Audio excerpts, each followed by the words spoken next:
guys, welcome back to my channel. My name's Maddie. If you're new here, I hope your day is going well. And if you're only here to find out how I felt about this book, watch this next 3-second clip because it'll give you a great idea of how my reading experience with this book went. Alright, either you're sharpening some pitchforks, or you've disliked the video, or you felt that that was funny.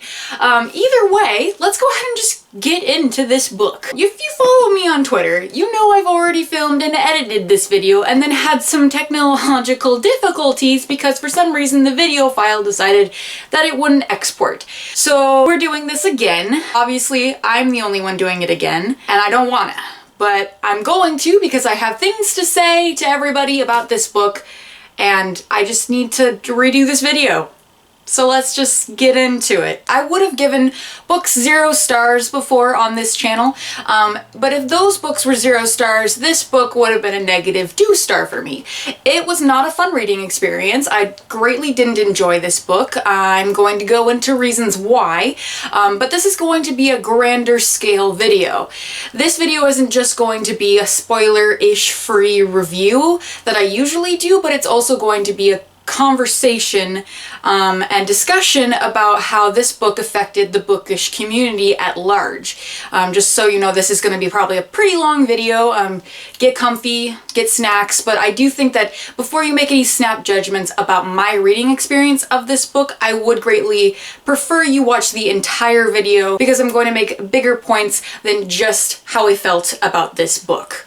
So let's just go ahead and dive right in. Going in with a major disclaimer here, I do not want to take away from any people of color who have made videos on this book or topics like this. I will be linking as many videos and Twitter threads and blog posts about this from people of color or other videos from the community that I think do a better job than I honestly could talking about this, and I urge anyone watching this to also go read the reviews, read the Twitter threads about this book because mostly this is just my general thoughts on this book and this community and how this book affected this community, but I do think that I don't want to be shouting over other people's voices, so definitely check out all of the links that I have linked down below. I will also be linking a couple of my own videos down below where I talk about topics like this. I will include my video about diversity and how I think it's important in the bookish community, and I will also include my video about Carve the Mark by Veronica Roth and how I think that it didn't do a very good job of portraying people of color. I want to point out that when I did the Carve the Mark review, I was still learning to recognize poor representation of people of color in YA literature. I do think that when I went into that book with my eyes open, I was a little bit more aware of how things can be negatively pointed towards people that are not of the same race as me, but I don't think I would have needed such a warning with The Black Witch by Laurie Forest. As I read this book, it became more and more clear that this book was trying to profit off the desire for more diverse books in YA. The fact that this book was supposed to address race but was done so poorly shows to me that we have a long way to go before diversity in young adult literature is more of a norm than a gimmick that privileged authors try to profit off of. If you don't know what the Black Witch controversy is, there's a review I think that you should read now. That is the review done by Shauna on her blog Bookstore Babe. I will link that down below. I think that is highly important to read before you continue watching this video. I will try not to rehash everything that she said. There are certain points that I do want to cover again in this video, but I don't want to rant all over what she already said because I think she did a fantastic job and going through this book with a fine-tooth comb and showing everyone how it affected her greatly in a harmful way. So as most of you know probably by now, The Black Witch by Laurie Forest is a high fantasy novel written about a race of people that are highly prejudiced against others in their world. I would not have picked this book up if it wasn't for the fact that it came into my store as an ARC, and I honestly don't think that I would have finished it unless I had promised my viewers for a review, because when I was reading this book, I had an awful reading experience. There were so many things in this book that I greatly disagreed with and just couldn't stand that I would have put this book down probably at the 100-page mark if I didn't want to do a review for my channel. I'm going to go into my experience of reading The Black Witch and some of the events that even led up to me reading this book, because I feel like it has a little bit of bearing for what I want to talk about later on in this video. So the review dropped, pretty much everyone went a little bananas, and I understand why. Carve the Mark had just kind of died down, there was a little bit of a void, and then this review dropped and literally everyone just picked a side. Either you were with Shauna or you were against her. What I saw on Twitter that made me uncomfortable was that there were a lot of people saying that if you continued to want to read this book after reading Shauna's review, that you were racist. And I think that's crossing a line. I think that if you read a book for review, I think that is something that is okay. I personally would never rate a book that I haven't read on Goodreads, because for me that's not something that I would do. So when I pointed out that I would do a review for this book if it came in as an arc, I would go ahead and read it. And I had someone who didn't know me tell me that I could not read this book because I was going to negate everything that Shauna said in her review, which was not my intention at all. There was even a booktuber that made a video on censorship at large in our community, and I think that that was kind of a really interesting thing to see, because we need to make sure that we are reviewing critically and not just attacking people for saying that they might want to read the book anyway.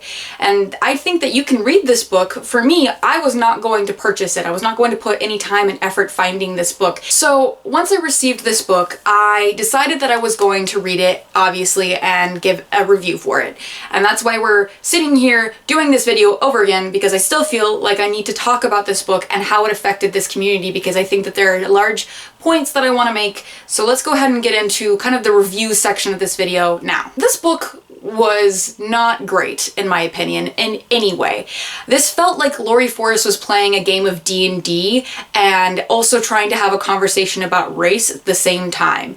And it just felt very mediocre and way too ambitious, to the point of shameless for a debut author to take on. So the problem with this book is mostly the main character. This is told in first person, and it is from the point of view of Eloren, who is part of a culture that just detests other cultures in this world. Eloren was raised by an uncle kind of like in the middle of nowhere in this world, and she travels to this school to learn to be an apothecary or something. But her inner monologue was one of the most detestable to read from. She is non-stop racist towards people in this world, and it was very mind-numbing to read from her perspective, because it just felt like there was nothing that we were learning with this character. The main point that I want to make with Lauren is that I don't think that she was a fleshed out character. What I got from reading her was that she was just flaws.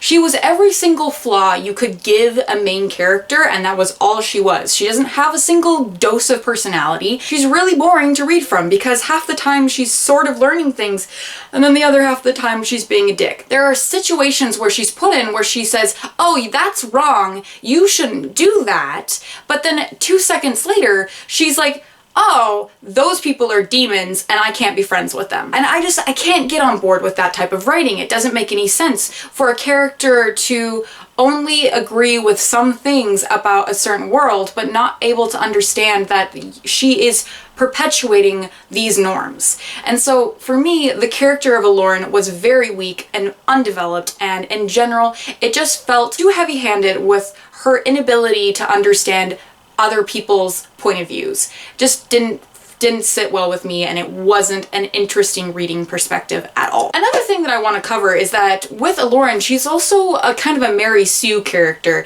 A lot of people tend to just kind of flock to her and her friends for no reason. She constantly degrades people despite the fact that they are offering her help and safety, and she also really doesn't trust women in any way. She also gets very personally offended when the men she wants to fuck don't want to fuck her. I find that it was just an unfortunate character to read from. If she was not the main character, maybe this book would have been more interesting, or if she had a little bit more thought go into her character and more ability to control her own actions, I may have enjoyed her character more. But in general, she just left a bad taste in my mouth, and I never rooted for her once, and I kind of hoped she would have died in the beginning of the book, personally. The first third of the book was promising. Lauren comes from her less militant uncle to this school. And the one thing about this book is that it's supposed to be blurbed to be like a magic school, kind of like Harry Potter and Hogwarts. And I just want to let you know, if you're going into this book for that, it's barely anything about the book. I don't even consciously remember a single scene where she learns anything. Mostly she's just whining about people being mean to her. And if you're looking for magic school systems, this was not a great one. But I do think this book could have been done well. The very first fourth of this book was pretty promising. Lauren seems to be able to make her own opinions about things and people, and then what happens that really greatly angers me is that there was an attack against Lauren. Actually, 2 attacks against Lauren that just do not make sense. The first attack, she is employed as a kitchen girl, and these other women that work in the kitchen that have no reason to attack her, nothing to gain from it, beat the shit out of her. And then it kind of reinforces her idea that these people do not trust her, do not like her, and will abuse her in any way. And so she begins to think that that's the norm and that she shouldn't like these people. And then right after that, one of the main demons in this book series locks her in a closet and then terrifies her for an entire night. And both of these situations, the people that are doing this to the main character have nothing to gain from it. They have no motivation. And it's just a way to condone Lauren's later actions. And for me, I greatly disagree with that. I greatly disagree with making the people of color attack your main character so that she can be racist. There's no reason for them to ever have to attack her, because if she was already racist, you don't need to do that. But since she was already promising, you condone her actions later. The fact that they attacked her really tries to push the narrative that they are the problem and she is not. The one thing that I really couldn't agree with Lauren was that she supposedly has a redemption arc at the last 200 pages of the book. So after 400 pages of you understanding that she has serious issues with prejudice, she suddenly kind of snaps and decides that she's not. And you never really see her actually react to the things that her culture is doing, and she never understands that she herself is perpetuating these types of norms. And kind of on the topic of redemption arcs and believability, for me, Lauren's redemption arc was non-existent. It was barely there. She doesn't really ever kind of come into any realization. She just kind of decides halfway through the book that she's like with these other people, which she's not. She's not really on their side. I could see her easily swayed one way or another, and she just doesn't feel to me a strong character. But the one thing about the redemption arc is that there are redemption arcs that have been done well. A personal favorite redemption arc is from the Winter's Curse series. Kestrel from the Winter's Curse series is a great redemption arc. She is part of a culture that enslaves other cultures, and she, through the first book, realizes that that's not okay. And she may be incredibly smart compared to Lauren, but that redemption arc is something that I can get behind. Another redemption arc that I can so get behind is Matthias Helvar from the Six of Crows duology. Matthias Helvar falls in love with someone from a different country that his country actively trained him to hunt and kill.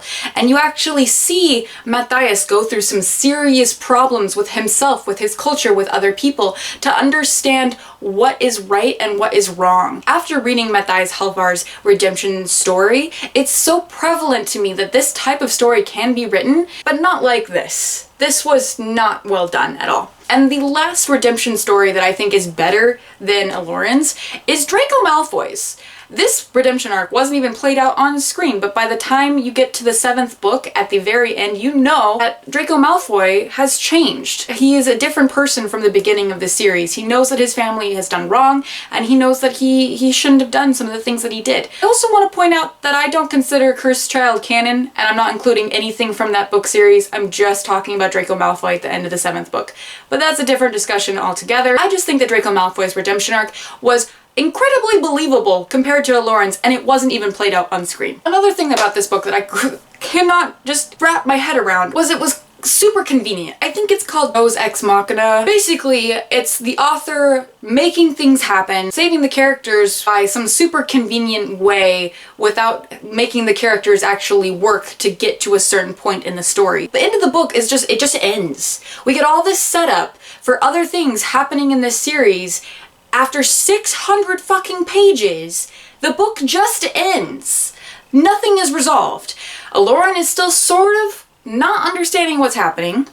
There are things that are supposed to be happening, like, within the next chapter of the book, and we have so much foreshadowing for things that it shouldn't have ended there.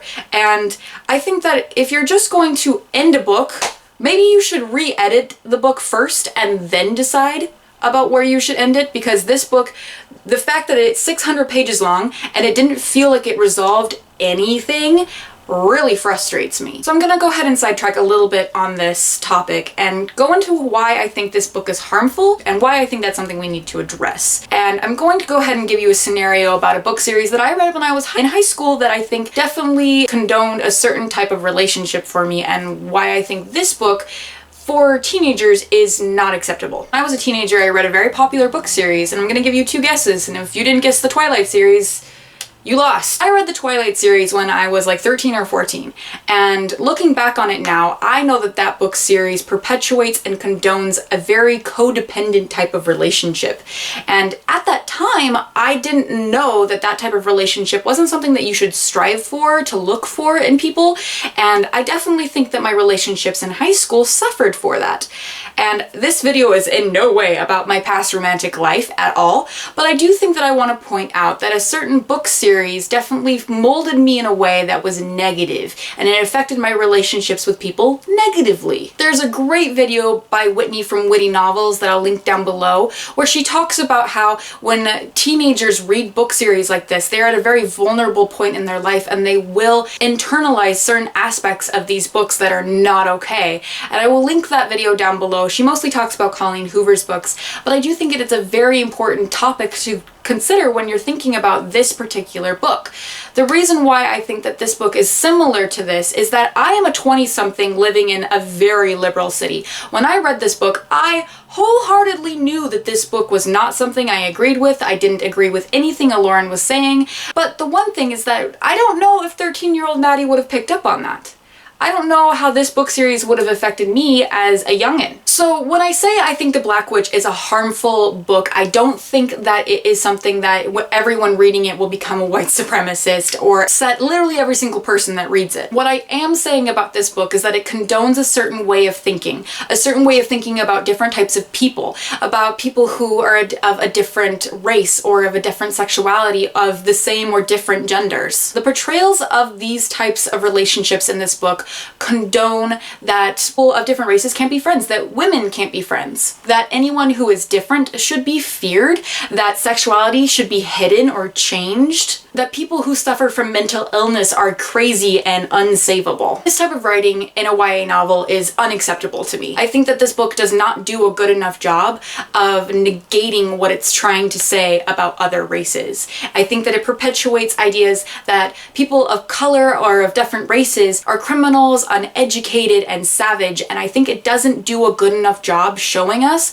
that that's not true. I also think that this book could have done a very good job at showing how hate in a culture can put evil in power, and I think that it had an opportunity to show us exactly how politics like our world can happen in a fantasy world and have the same negative connotations for the culture. If we're going to see more books like this, I would ask these topics are looked at more critically and are understood from not just one person's point of view. And I hope that was a decent enough review. I'm not going to go into any more depth because I think that I have exhausted all of my ability to talk about this book right now. I just don't want to even think about it because it just makes me very, very angry.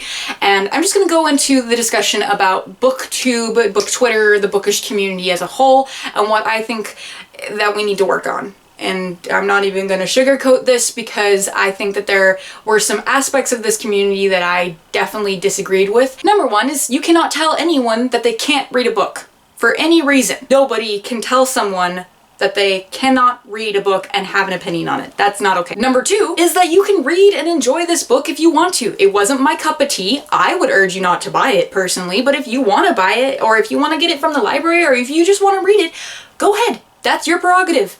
I'm not going to tell you you can't read this book or can't enjoy it because that's not my job. My job is to tell you what I felt about this book. That's it. That's not even a job. It's just my hobby. I like talking about books. And then we get to the big topic. You can enjoy this book. That's fine. If you wanna enjoy this book, that's okay. But one thing that I don't think people should do is to go on like social media, Goodreads, or other places and then argue with people from these communities, if you're a person of privilege, that this book wasn't harmful to them or isn't harmful to them. I think that is crossing a line that we should not cross. To give an example of this, one of my favorite books came into fire in a similar situation, but that reviewer used out of context quotes that I don't completely agree with, but I'm not going to go on her review or people who agree with her reviews to say that they're wrong and that this book is not racist, even if it is my favorite book. I think that Math from Bookworm Wonders did a very fantastic video discussion on this topic, and I'll link it down below, but it's called Your Fave is Problematic and That's Okay. And it's mostly about your favorite book can be problematic, and that's something that we can talk about, and it's okay, but you need to be able to understand if from someone from a different point of view might have a problem with your favorite book, and we need to be able to have a conversation in this community instead of just yelling at each other about what's wrong and what's right. And I think that there seems to be this belief that if someone says anything wrong about your favorite book, that they completely hate everything about it. And I think that that's not okay. And I think that we need to be able to have a conversation about these topics without completely dismissing them or agreeing with them. And that'll bring me to my next point. When things like this happen, I feel like there becomes this big divide in our community. Either people are agreeing with what the reviewer has said, or they're dismissing and disagreeing wholeheartedly. And I feel like if we're going to have conversations about this, we have to be able to look at books critically and form opinions about them. And that's something that if you're going to talk about things like this, you have to know what you're talking about. Obviously, if you're part of a culture that has come out saying that they were harmed by this book, but you didn't feel like that, I think you can talk on that part. But if you're not part of the culture that has said this book was harmful, then I don't think that you have the ability or experience to talk about that particular part of the book. You can talk about the book and how you enjoyed it and what you enjoyed, and if you did or did not see poor representation about it, but I don't think you can argue against people with that experience. Basically, if you're only going to read a book to negate or support a fellow reviewer, I don't think that's great reviewing, and I think we need to look more critically at how we review books that have this type of controversy. And my last point to this ridiculously long video is that argument that people have to make their own opinions about books like this, they have to read them, is not valid. I don't agree with that. I think people who have said to me directly that they're not gonna read this book are completely okay. That's fine with me. You don't have to read this book in any way to think that you're not going to enjoy it. After I read Shauna's review, I had no intention of reading this book whatsoever until I realized I kind of wanted to make a review on it and see if people wanted to have a discussion. A lot of people wanted me to make this video, so we're doing it. Again, people don't have to put themselves through a book that they don't think they'll like. That's basically the whole operation Booktube has going here. We're telling people, hey, I didn't like this book because of XYZ, or I liked this book because of XYZ. And if I trust that reviewer's opinions, I will either stay away from a book or go buy a book. That's how things work here. And I think if someone is saying, hey, I'm not going to read that, and someone says, you have to make your own opinion about it, I think that's also crossing another line that I don't think is okay. Because books take time and money and energy, there's no reason for someone to have to make an opinion on a book that they potentially will not like. So I completely agree with the people that don't want to read this book and are not going to buy it or go out of their way to make an opinion about it, because I think that that's just a waste of time and energy. And I think that I have exhausted everything I have to say, and I'm done talking. So if you've made it to the end of the video, thank you so much. Thank you guys for being so patient with waiting for this video and sticking through all of it if you did. I hope that it comes out decent. But I'm done with this book. We're done. Like, subscribe, all the good stuff. Bye!